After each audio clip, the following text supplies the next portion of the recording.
friend. Hi, friend. Welcome to Two Boss Brownies. I am Salima. And I'm Sandrine. Thank you so much for tuning in today. So how's it going? How's your week been? Week's been pretty busy, but actually tomorrow, I'm excited because I'm hosting a party, which you are coming to and invited to. And been given an unpaid role to contribute to. We really need you there. Salima will be teaching line dancing to me and my friends. Yeah, it's really interesting. I think because you think that I can dance and that I'm from Calgary, that I can just teach you how to line dance. You do know how to line dance. She came over and showed us something you did with your legs. And I was like, yes, you have to teach us. It was like a 15-second dance. And it was actually, growing up in Calgary, line dancing was part of our elementary school curriculum. Seriously? Like, we had to learn it as part of gym class. What? Yeah. Oh my god, we had to do high jump in gym class. I don't high jump. I low jump. I actually so desperately didn't want to do high jump. I was so nervous, and I'm not athletic, that I would actually lie to saying, oh, I have my period. Can I not high jump? I wonder how many people use, like, every time there was a beep test, you know the test where you have to, like, run. Oh, God, I hated the beep test. It might be in my top 5 awful childhood. Like, I can remember the feeling of, like, the days leading up to the beep test. It's rough. Because I was incredibly unfit. I was also very unfit. I was always the first person out. Always the first person out of the beep test. But you know what I will say? I would prefer the beep test over any other sports-related, like, game. Because I was always picked last because I was really, really bad at sports. Like, also, I think it's really bad for the teacher to make students choose teams instead of doing like a 1-2-1-2. Yeah. It was terrible. I was always actually picked last. Do you think they've changed that now, or do you think it's still 1-2-1-2? Oh, no, sorry. Do you think it's still one person gets to pick? I'm sure there is a teacher out there that is still making students choose their friends to be on their team. That's happening. Yeah, that's tough. It's so tough. Yeah. And I was new to the school, and I was so bad at sports. Yeah, and you're, like, particularly bad at sports. Like, I'm really, really bad at sports. To the point where you pick beep test over a game of baseball? Baseball? Oh my gosh. That is terrifying. Baseball, volleyball is the worst, though. I am so bad at volleyball. I play volleyball once a week. I know. I'm not very good at it. My friends... I can promise you're better than me. I do this thing where the ball comes over and I just, like, punch it back over to the other side. I already got scared when you said the ball was coming at me. I'm the type of person that will run with you in soccer. Yeah. And say, don't pass it to me. Don't pass it to me. Yeah, sometimes the ball comes to me and I'm like, oh no! And then, like my teammates will pass it to me and I'll yell out loud, like, why did you do that? And then I just make it happen. But I think if you're playing with the right people and it feels safe to make a mistake, then it's fine. Yeah, I'm sure. Yeah. But anyway, you are coming to teach us line dancing because you actually are coordinated. You do know how to dance. Yes, these are true facts. And so we are going to Calgary Stampede. And this is a pre-Calgary Stampede party. And I thought it would be fun for us all to learn how to line dance. And then we can line dance when we're actually at Calgary Stampede. Yeah. I mean, so I grew up in Calgary. I've never done Stampede in the, like, partying, dancing fashion. Right. I've done it in the... You go with your high school friends and you go on rides and play games, or you go with your parents and, like, do that gondola ride. You'll see. Okay. So for those of you who don't know, Calgary Stampede is this big, from my understanding, carnival, fair, Oktoberfest type vibe. Yeah. They call event in Calgary that's cowboy themed, country music themed. I love country music, so I'm actually very excited. And... Am I wrong? I find it offensive that you're calling it cowboy themed. Like, so I'm sure it's like part of the history. I don't actually know. It's like the soul. I don't know the historical significance of it. So if anybody does know that, feel free to let us know in the comments. Yeah. I mean, I'm coming, but I'm not staying. You and the group of girls have gotten hotels. Yes. I'm going to stay with my parents because I'm really scared Sandrine is going to force me to party more than I'm able to at this age party. But we'll figure it out. No, it'll be fun. No, I think you and the whole group will have a lot of fun. Yeah. There's lots of different things to do, and also not everybody knows each other. That's going, so it'll be nice to have this party so everyone can meet and you can meet everybody. Yeah. And have I not met all your friends? No, I think there's some there that you haven't met. Yeah. Oh, that's offensive. I'm like pretty popular. Okay. She's not wrong. So okay, I need to tell the story before we go into our topic for today. It's my 30th birthday, and I'm trying to get a group of like, Oh, yeah.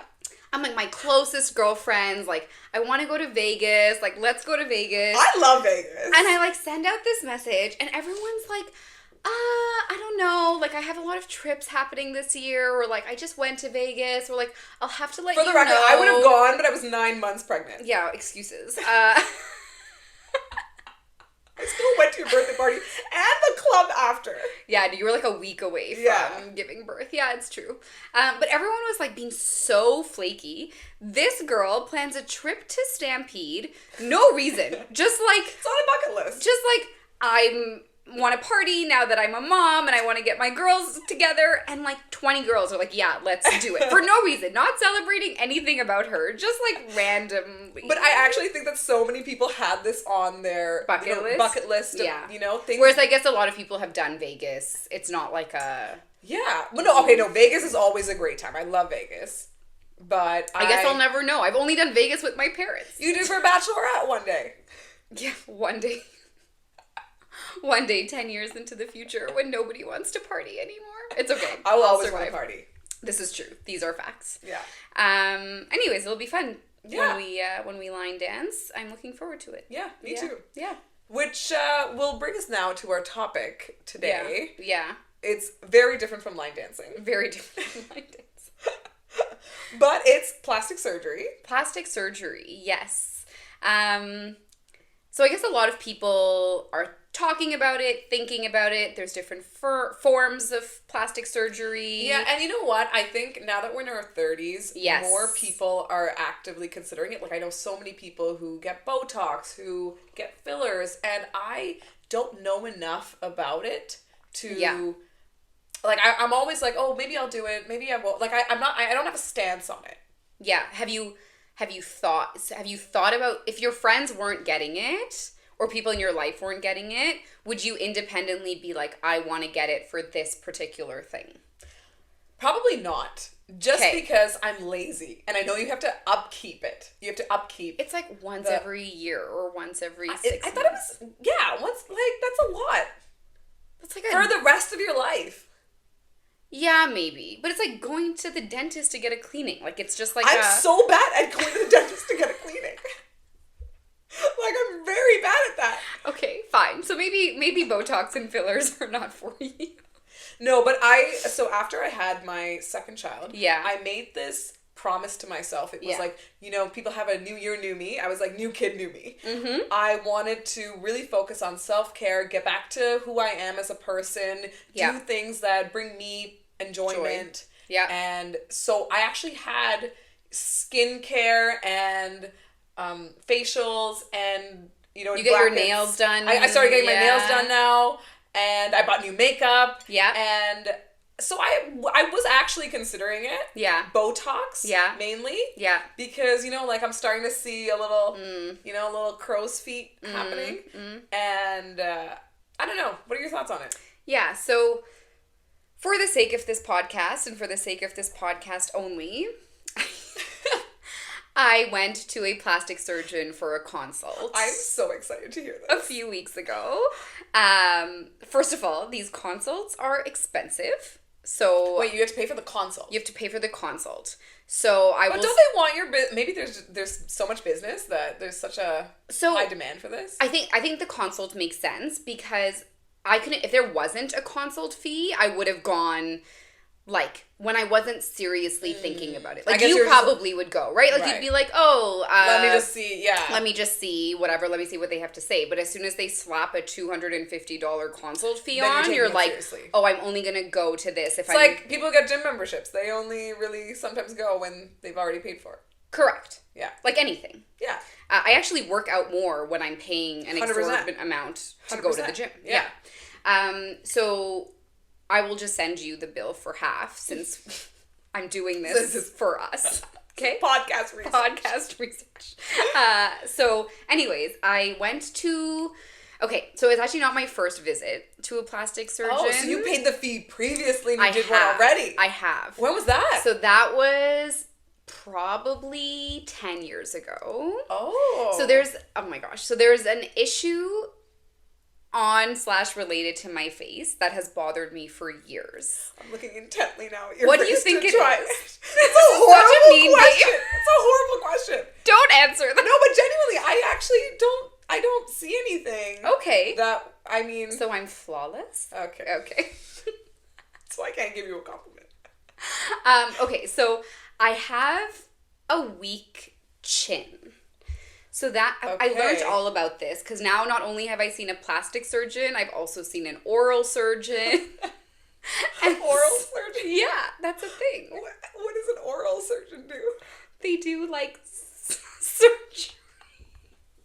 Sorry, I don't know why my mind went when you said oral. I was like, why is she laughing when I said that? They do like surgeries they're like a dentist on crack. Like they're very...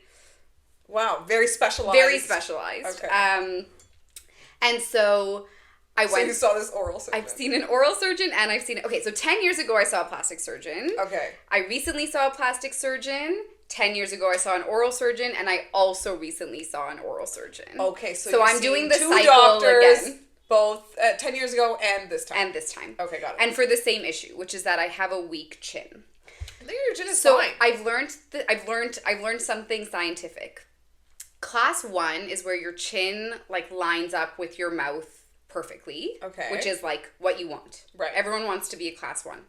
Class 2 is where your chin is a little bit behind your mouth. Okay. Which is what I have. Right. So it's like you have a weak chin. Okay. And then class 3 is where your chin is like outside. Oh, the opposite. It's the opposite. Right. Yeah. So as soon as I walked in, the oral surgeon was like, you have a class 2 chin. Right. Do I have a class 1? Is that a nice class 1 we got going on? Yeah, it looks like a class 1 from this angle, but I'm not... Go see your oral surgeon. They can confirm for you. I'd love to go see an oral surgeon. So yeah, I don't know where this insecurity came from because every time I say it to other people, they're like, I don't That's get so it. common. Other people don't notice your own insecurities. Yeah. I think mine's actually, so my dad, people who know me know that like my dad is the love of my life, but he is a dentist. And so I think he like tends to point out things around my jaw and my, like things that's not like malicious, but it's just like, oh, you have a class 2 chin. And I'm like, what does that mean? And then I go on Google and I'm like, what does this mean? I don't want a class 2 chin. I don't want a class 2 chin. And so I think that's maybe why it's like a heightened thing compared to other. Also, sorry, very random. You have very nice teeth. Now that I'm thinking about your dad being a dentist, yeah, your teeth are really nice. Thank you. Okay, anyway, so I also have a story about my teeth, but that's this podcast or another podcast episode. Yeah, so 10 years ago, I was in law school. I like didn't have any money, and I went to the plastic because at that time I was so insecure about it. Right.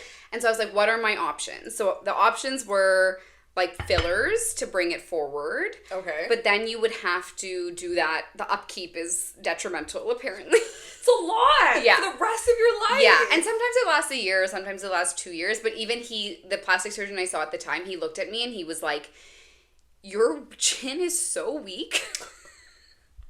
That's what you want to hear. That these fillers will almost do nothing for you. Like we would have to put a lot.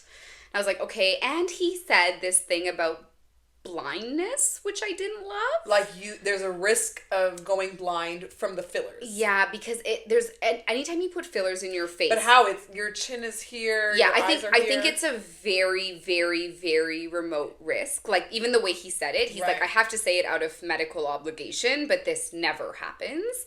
I think it's like. Did he give you a percentage? Because. I think that would freak me. It was a long time ago. I think he said, which is probably not true. The way he made it sound was like it's like a 1 in a million, like it doesn't happen kind of thing. But I have to tell you, and I think that was the moment where I was like, not an option. Like I'm walking away from this. But I think it's because anytime you put Botox or fillers in and around your face, there's a chance that it goes into the blood vessels to block blood from getting to the eyes. Right. But it's like. So remote of a chance that like we're putting our lives at risk every time we get into a car. Like it's like way more remote than even that. Right. But I was just like, nope, not doing it. Thank you so much for your time. The other option was to cut here and insert like a silicone implant. Okay, so right behind your chin. Right behind we're right underneath. Okay. Okay, and then like put it and then stitch it up. And so that pushes it forward? That pushes it. It basically adds some. It doesn't push it forward. It just adds a silicone thing. So now your skin is now wrapped around this like additional implant. Okay. So then it'll like tighten here. Do they have to break your chin to do that? No, that's what an oral surgeon could do. Okay. So this was all plastic surgeon. Right. Then I went to see an oral surgeon. So wait, just to recap, the plastic surgeon gave the two options of the silicone and the fillers layer and the fillers. Yeah. Okay. Those were my two options. Right. 10 years ago. Okay. Maybe I'll go to plastic surgeon now. Okay. This place that I went to was bougie. Like so bougie. Okay. I went to because I was like, if I'm messing with my face, I need it to be like 10 out of 10, like the best in the industry. To be able to do it. Right. And it was a place that specializes in only face plastic surgery. Like they don't do anything else. They don't do breasts. They don't do tummy tucks. They don't do anything else. It's just face. Yes. So I walk in and I'm like, okay, this is nice. I'm getting treated very well. Like I got my very beautiful sparkling water. It was like 9 a.m. I assume if I'd gone in the evening, they would have given me like champagne or something. Like that's how bougie it was. And so I met with this. So they make you meet with a surgical consultant before you meet with the doctor. Is that a nurse? Or do they have ask. Okay. I didn't ask what her credentials were. I assume that she has some type of nursing or medical background. Can you see if she's had lots of work done? Tons. Okay. Everyone in that office had tons of work done. You could tell. Like there's just like an aura about the place. It was an aura about the place where I was like, everyone here is very well taken care of when it comes to facial work being done. Not that it's a bad thing. It was just very apparent to me. So we sit down and she okay, so this is where I'm conflicted on the consult fee. Okay. Because you're paying that much for a consult fee, you want to get the most out of your visit. Okay. So even though I said I'm here for this very specific chin issue, right? She took that as like a yes, and here are all the other things you should consider doing with your face. I have a few notes now that I'm looking at you. So she like sits me down and she's like, so there was a couple things where she was like, okay, so I know you're here to talk about the chin, but let's see what else you might want to consider doing. And I was like, nothing. And she's like, just work with me on this. So she like looks at my face like it's a canvas. Like it's a canvas for her to work on. That's a nice poetic way to frame that. So like she did this thing two or three times where it was like she was simultaneously complimenting me and bringing me down in a horrific way. Yeah. So she, for example, did you leave this meeting feeling good about yourself or bad about yourself? I left the consult. I mean, there's more to it because I eventually meet with the doctor, but I actually left the consult being like, I love myself. Okay. Like, I love my face. Like, I think I was overwhelmed by how much stuff they had thrown at me. Right. So she was like, for example, so she's like, oh, so I understand that you're in your 30s. And I was like, yeah. And she's like, well, looking at you, I would think that you're, 25, 26. And I was like, oh, thank you. Thank you, surgical consult lady. And then she's like, you're so cute. Like, you're so cute. You've got these cute cheeks. And she's like, but in your 30s, you want some sex appeal. So then she starts, like, playing with my eyebrows. And she's like, we'll just do, like, we'll do, like, a lift. And she's like, and then you'll be sexy. And then she's like, because you're single and you want to find a man. Did she make those sound effects? Yeah. She's like, So then she starts talking to me about, like, an eye lift. And I was like, I have never, ever thought about this. Okay. Which is kind of scary because now sometimes when I'm at home, I'll just... I'll just, like, sit. Like, if I'm just sitting and watching TV, I'll just hold my face. Did you only start doing that after this concert? Yeah. Like, I'm like, maybe if I go like this for long enough. eyes will just lift by themselves. But no, so that's something that I never thought of. Okay. And then, as you know, I don't know how I feel about this. Yeah, so that was one example. Okay. The other one was, as you know, I have dark circles under my eyes, and that's genetic, hereditary. And so she, again, decides to point this out as if I don't know. She's like, oh, and you've got these dark circles under your eyes. And I was like, yeah. And she's like, they're so beautiful. And I was like, nobody, like, I've never thought of them as beautiful before, but I had this moment where I was like, oh, thank you. She's like, packaging these in this, insult compliment. Yeah. She's like, they're so beautiful. They're a sign that your ancestors are looking out for you and your ancestors protecting you from the sun. And I was like, what? I was like, what do you know about my ancestry? Like, as a brown woman with, like, East African, South Asian roots, like, I don't know where this woman was from, but she was a white woman, and I was like, why are you talking to me about my ancestry? And then she's like, but what we can do? Oh my God, this is cringy. She's like, we can take some fat from your thighs. Oh, okay. And put them under your eyes so that they're not so hollow, and then it'll fix some of the discoloration, and then they'll, like, pop outwards. And she's like, it's a really good solution. I've done it for a lot of people, or we've done it for a lot of people. But the only problem is sometimes your body can't decipher that it's now in your face, and so it treats it like thigh fat. And so I was like, am I going to have, like, jiggly cellulite under my eyes? Like, what do you mean it's going to treat it like thigh? I was like some of what I was just shocked at, like, some of the types of things that can be done or that people are doing. And then the doctor came in, and he was much more like, you're here for the chin, let's talk about the chin. Right. And I didn't love what he had to say. Did like, the doctor talk about your ancestors? No. Okay. He did not talk about my ancestors. He was very, like, to the point. Let's talk about the chin. And he was like, he was like, I would agree that you do have a weak chin, so if you're going to do anything, do the chin thing. And so I left that, I think I was just overwhelmed. Like, I was overwhelmed by the options. I was overwhelmed at, because then even at that, like, we talked about the chin, and then they can do this thing where they show you using, I don't know, AI or some type of imaging, what it would look like. Okay. So he showed me what it would look like, and I was still a little bit underwhelmed, because I want the line and the line. I want the chisel. Right. Like a strong jaw. Like a strong jaw. Like, right now I have a bit of like a diagonal curve. Like a diagonal jaw. It's like a diagonal, but I want like a 90-degree neck, and I want a 90-degrry jaw. Okay. And so I told him this, and he's like, well, but that's an extra thing, because the chin doesn't, But I thought if the chin came forward, it would just elongate fix the jaw. And he was like, no. I was like, so what's the solution there? I was like, oh, like, there's, maybe you, like, do some liposuction and you get rid of the fat. And he's like playing with my neck. And he's like, this isn't fat, this is muscle. And I was like, so I'm too jacked for my own good.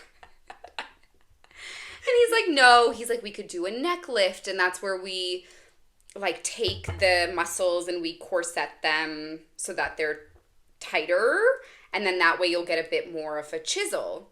Okay. So that means now you would have to do the chin implant and the neck lift, and then he's like, and then and the chin implant was the same thing 10 years ago they told you about, right? Yes, like that was the same thing, the silicone thing.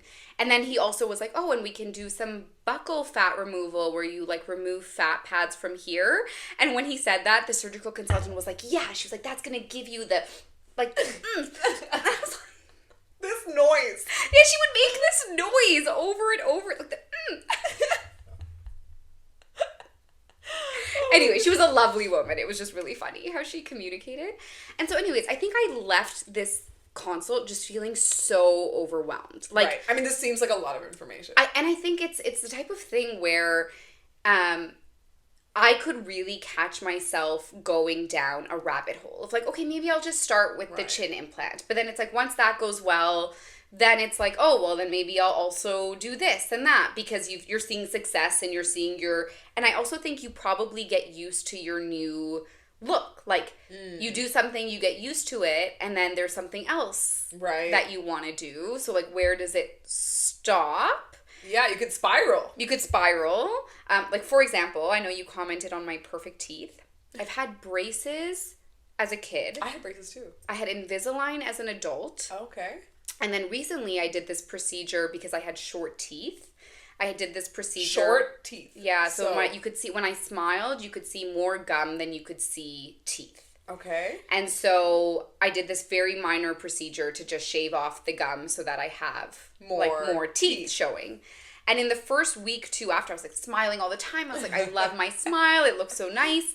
But then you become desensitized to it. And then you're like, oh, well, what's the next thing? Oh, interesting. And you thought about that. You felt it yourself. I felt it myself. Like, now I think of, like, I'm very happy with my smile, but it's... and this consultant gave you all these new things to think about.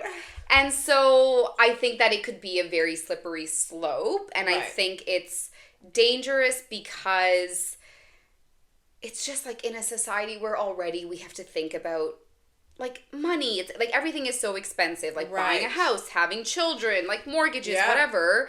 Like, are we not the bill for everything that they suggested I do on my face? It was like 70, 80, I can't remember, somewhere there, $70,000 or $80,000. What? Seriously? Yeah. And I mean, this includes the neck lift, the fat, like all of the eye lift, like everything that they suggested. It's like $80,000, and I'm like, that's a down payment. That's not crazy. More, like, it's crazy in this economy. Who can afford plastic surgery in this economy? And okay, remind me what needs to be continuously done. Do you need to just the Botox and the fillers? Okay. Everything else would be like a permanent solution. Okay. They don't have to replace the silicone? No. Okay. But then I went to see this oral surgeon. Okay. And he's the same guy. He did my wisdom teeth years ago, so like I know him. Did you go to the same oral surgeon that you went to last time? Yeah. Okay. And the oral surgeon, and so this person gave me two options. One is like incredibly invasive, which is where they like break your jaw. They like restructure it. It's a huge, like you're out. How do you even eat? You don't. It's like Soup liquid for diet. Months? And I remember at the time being like, this is bizarre. Like, I'm not gonna engage with that. Do you have like a full face cast? I think so. I think it's one of these for a few months, and you just like work from home and. Wow. Yeah.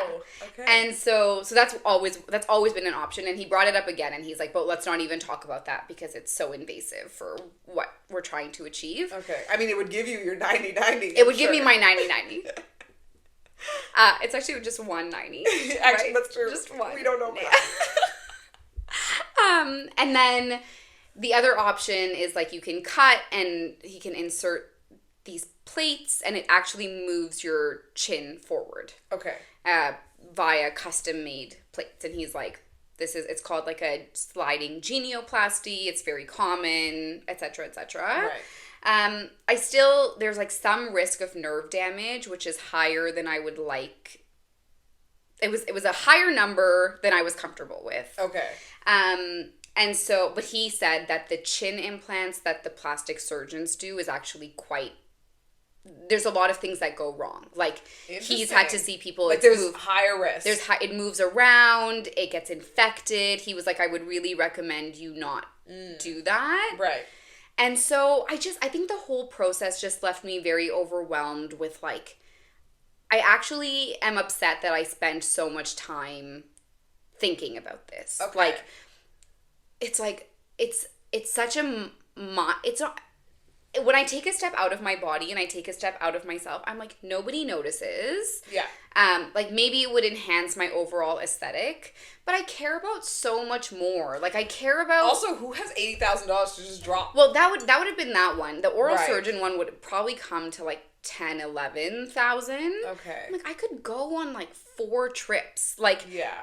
I could, and you know, I'm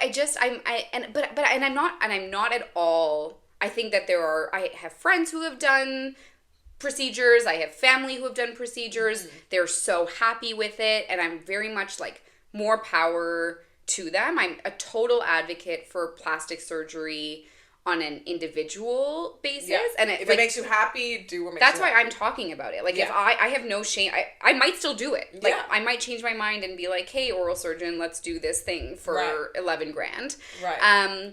But I think I'm worried from a societal level where we all go around and just see perfection. Like, I'm thinking about, like, your daughter or my future kids or whatever. It's like, where do we draw the line? Where do we draw the line? If there is even a line to be drawn.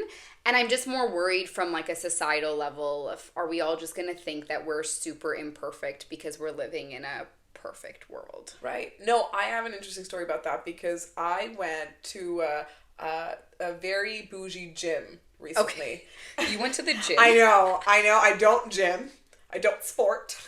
But I have been trying to exercise more. Yeah. And so one of my friends signed up for this gym membership at this very bougie gym and gave me a free pass for a week. So I'm like, oh, let me try it out. Yeah. So I went one day. I signed up for a class and I went one day. It was in Yorkville. Yeah. And I went and I walk in. So, okay, some context. I was with the kids all day.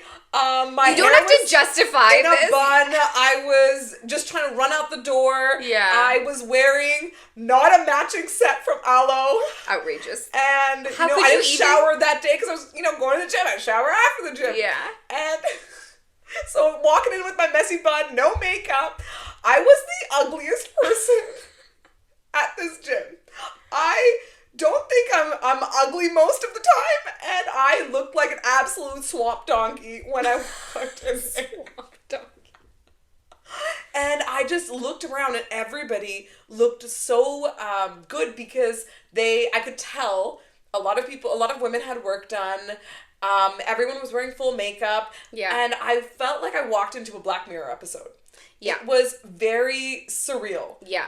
And I immediately I wanted to walk back out, but I'm like, I drove 40 minutes now to this gym. And I think the answer to that is, like, I think that people should be able to, if that's the gym that they want to go to, if that's where they feel comfortable, they enjoy putting makeup on, wearing 100%. Matching sets. I just think it's not for you or me. Yeah. I also cannot thrive in those spaces. I just felt so self-conscious, and that is what I think the concern is, right? Yeah. When you go around looking at people, it's going to give you a sense of body dysmorphia. Yeah, and I think it's about us making conscious choices to go to those spaces to only go to those spaces that make us feel good. Yeah. But are those spaces going to become less and less, like, common? Yeah. Well, there's such a pressure on women to not look like they're aging. Yes. There's a pressure on women to... Old women are irrelevant. Exactly. To be in this sexy, to be cute, to, fit into so many roles. And it's impossible. It's difficult. Exhausting. Yeah. It's exhausting. Yeah. So are we helping this or hurting this by encouraging people to get plastic surgery? But I mean, what is the alternative? You live with yourself being unhappy? Yeah, so it's a tough spot. It's a tough spot. Yeah, from an individual standpoint, I am a huge advocate. Advocate. But from a societal standpoint, I find it very concerning. Yeah. Yeah. Very, very interesting. And there's been some, like, really scary stories of people going abroad and having, like, going to places that are not clean or where they're not doing a good job, and then it leads to all these other health issues. I read on the news of someone dying from a BBL. Yeah. And apparently that's one of the most dangerous procedures. Yeah. I have a question. Does LASIK count as a form of plastic surgery? I don't know what the actual definition is. I don't think so. Right. Like LASIK hair removal? Sorry, no, LASIK on the eye. Oh, on the eyes. Oh, I did this. Okay. Like, so my husband did it too, and I think that's great. Like laser eye surgery. Isn't it called LASIK? I think that's a form of it. Okay. There's different types. Oh, okay. I didn't know that. I don't think that's plastic surgery. I think some people do it for aesthetic reasons, but ultimately... Right, so plastic surgery is purely for aesthetic? No, because you can also get plastic surgery for burn victims or... Yeah. I don't think my jaw thing, like if I were to go to an oral surgeon, that's not plastic surgery. I think it's cosmetic surgery as a bucket as Right. like, Is that the greater umbrella term? like, are you doing it for aesthetic reasons or are you doing it for medical or medically necessary reasons Okay, or got medically related reasons? So Right. like the gum thing for me, like that's cosmetic surgery. Like me going and shaving off my gums Yeah. is cosmetic. Me getting braces is largely cosmetic. And some cosmetic surgeries have like a stigma associated with them and some don't. Like it's okay to get braces. It's okay to get LASIK. It's okay to Yeah. do these like more normalized Yeah. procedures, but it's like, oh, if I'm gonna go and Break your jaw break to my get your jaw, 90-degree people are gonna be angle. like, what's wrong with you? Yeah. So I also think there's a bit of like we have to normalize people doing whatever it is that they want Yes. to do. I agree. Yeah, but it's tough. It's a tough situation. I have an interesting Reddit story Okay. to share about plastic surgery. Okay. Would love your thoughts on this. Okay. So it's titled, "My wife's obsession with plastic surgery has made me lose attraction to her." Okay, get ready. I've been married to my wife for 6 years now. When we got married, she said she wanted to do minor cosmetic procedures on her face to help with her insecurities.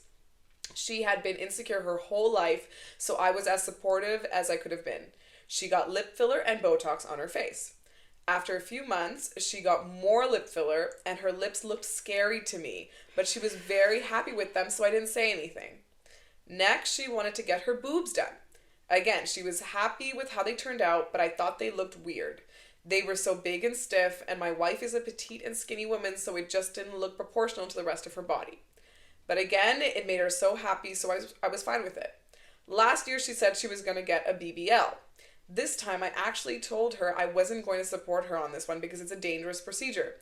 There was a story on the internet that went viral a month or so prior about a woman who died during her BBL procedure. Is this where you got your news from? This Reddit story. No, I also saw it on the news. Okay.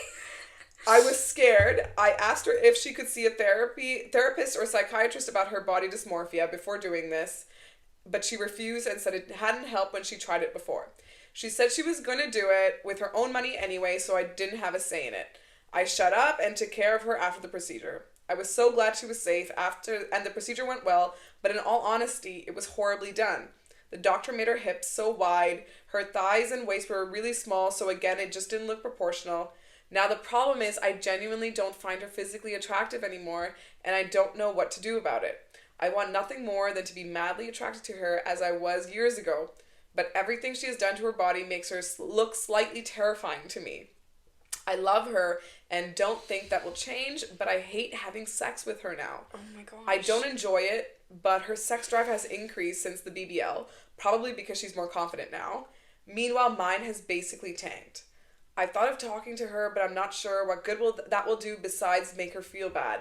There's nothing that can be done now anyway. She's confident and happy in her body for the first time in her life, and I don't want to ruin it, so I obviously won't ever say anything to her about this. I love every other aspect of our relationship, so that's just going to have to be enough. Yeah. This is tough. It's a tough one. I think you and I will also have different opinions on this because I'm not married, and so I'm not blinded by not blinded, but You're not tied down I'm not by somebody else telling you what to do. I think I can take a more independent stance with the I love this person being removed from it. I think this is a really tough situation. Yes. I think he needs to communicate with her. But he has. Yes, that's true. But he needs to maybe explain that it's affecting his sex drive. I don't know if that, maybe in a therapist-controlled environment, they need to go to therapy together. I think that's very important. Okay. And I think the way it's sounding is that it might go past just, this will make me feel good, to more of a mental health issue. Yeah. So maybe she needs to maybe see someone to deal with that. Yeah, I mean, it seems like my bottom line on this is it's making her happy. Yes. Her body, she gets to choose as long as she's happy. Agreed. More power to you. Agreed. I do think if there's a worry around... But there's a line. There's a line of when it's going to if she's become risking too dangerous. her health, if it's risking her mental health, if it's feeling like she has to do this to fit into society, then of course I think there's room there to go to therapy or to get some sort of help. I think it's, oh my God, this is so hard. Like, it's hard. This person seems like he really loves his partner. Yeah. And he really wants her to be happy. Everything in the relationship is perfect besides this. So for me, as a married woman, I would say that I also very much, if it makes me happy, I'm going to do it. If it's my money, I'm going to do it. Yeah. But my husband's opinion really matters to me. And But it doesn't seem to really matter to her. Exactly. So I think it's a very individual... Is that okay? Is it okay that her husband's opinion doesn't matter to her?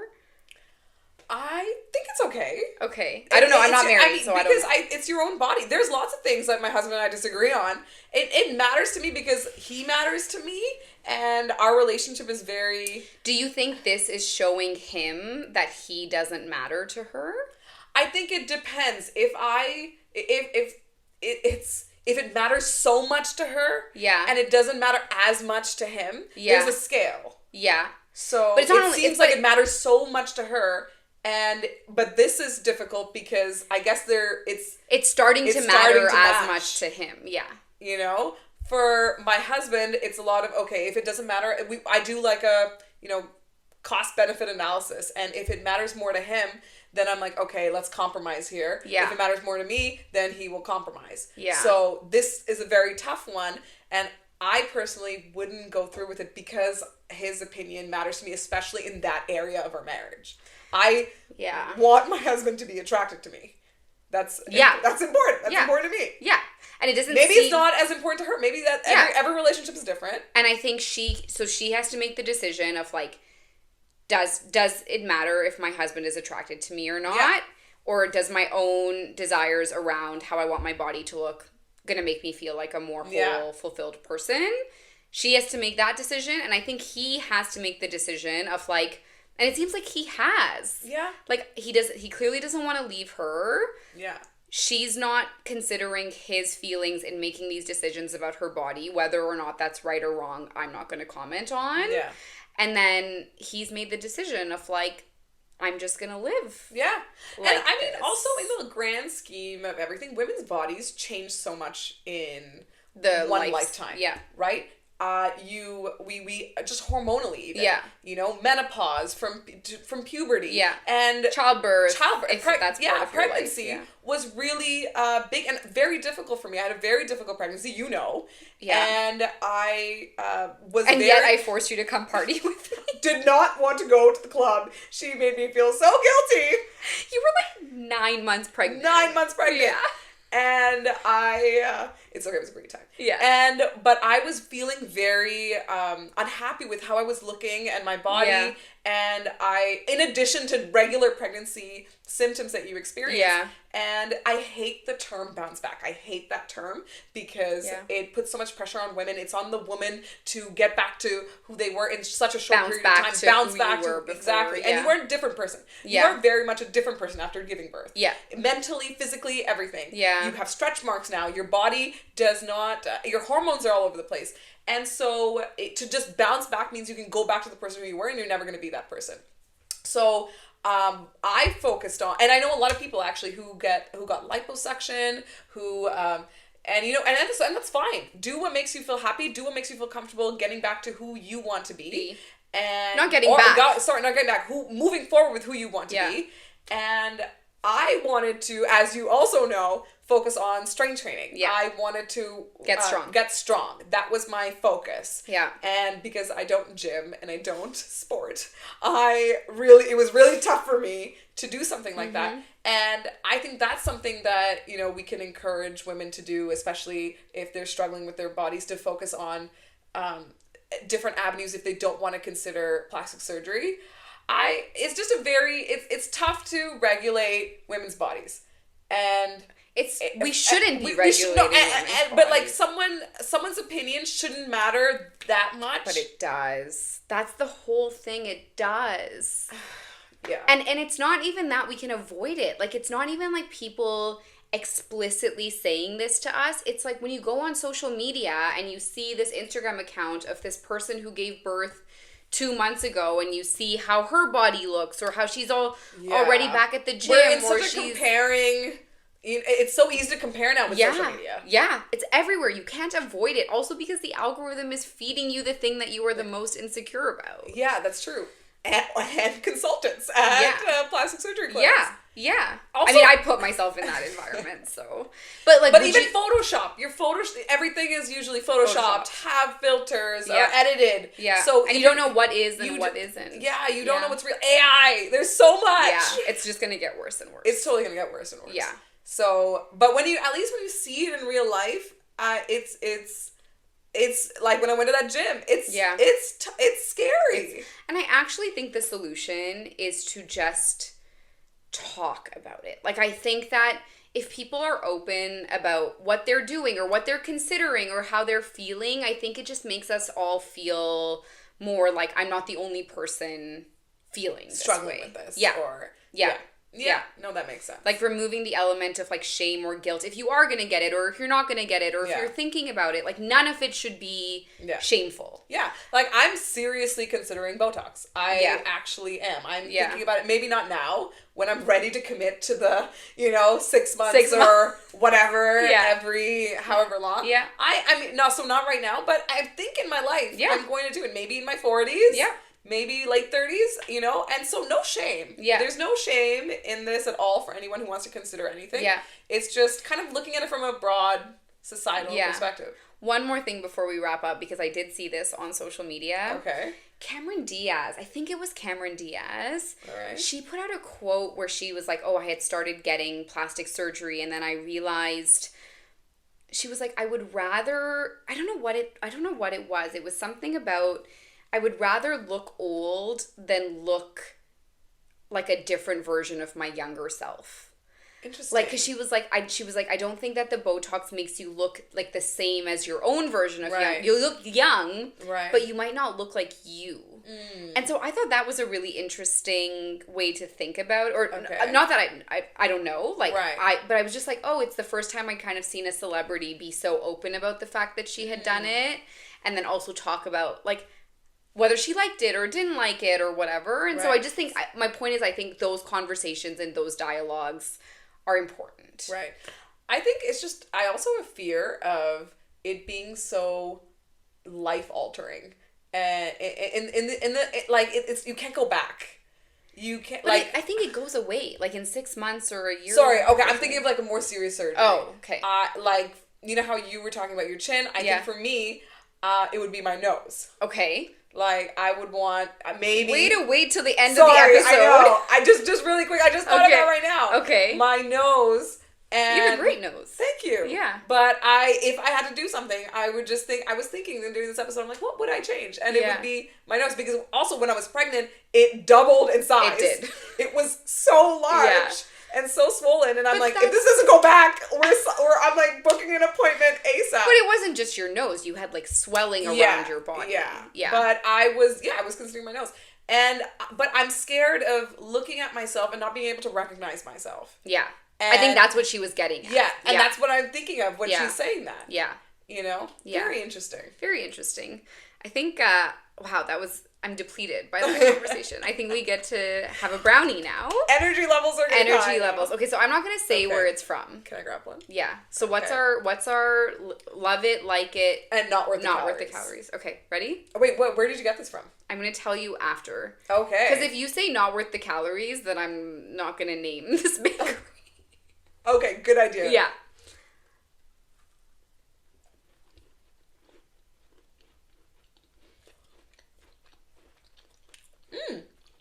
I like it. I really like it. I like it. Yeah. It's not too sweet. Oh, I like the aftertaste. Yeah. It's got a very fudgy aftertaste. And you were saying when we were putting it on the plates that you thought it was dry. Like it looked a bit dry, but it tastes very good. Yeah. It's very moist inside. It's really nice. I really like it. So it's a like? It's a like. I like it too. It's from Bud's Coffee, which is a coffee shop like near the beaches, Queen East. It's a very hip coffee shop. Like, you can tell that there's people there who are regulars. Like the Gen Z hang out there? But no, like, also, like, the really cool rich people who live in and around the beaches. Okay. All It's right. like their staple coffee shop, and they like go and they see each other in the morning because that's where everyone's hanging out. So Bud's Coffee, give it a Wow. visit. So I like it, you like it. I like it. Yeah, good. Perfect. Thanks Well, everyone for joining us. We're two Boss Brownies, and please feel free to like, follow, subscribe. Send it to your friends, and we'll see you next time. Bye. Bye.